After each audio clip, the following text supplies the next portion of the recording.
Hi, my name is Kimberly Wiggins, and I am very excited about this class. I can't believe actually coming to the end of this entire journey, and it's been quite challenging having a 4 month old at the moment, so trying to figure out how to make that work.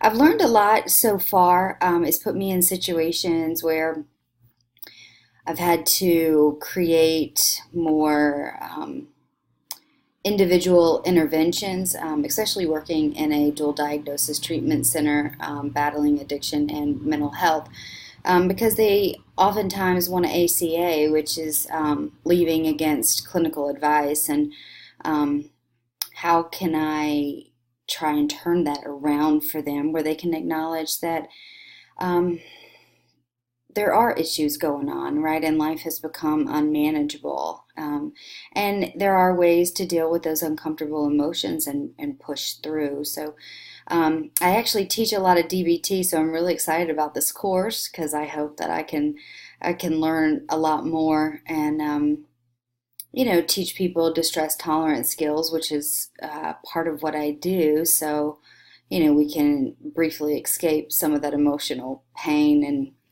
be able to, you know, uh, weigh pros and cons and weigh out our consequences and really look at those decisions that we make and if they're going to be effective or ineffective.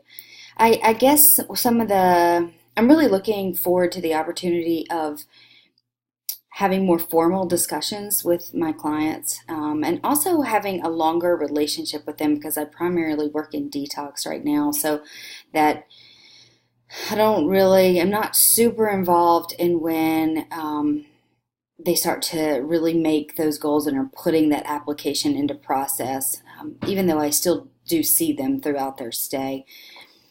Challenges are coming up with interventions that they need in the moment and trying to figure out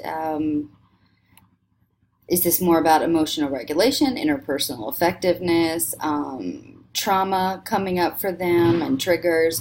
So I look forward to figuring out how to implement that into a treatment plan and coming up with interventions. So super excited about this course and, really looking forward to seeing what all it has in store. Hope y'all have a nice evening.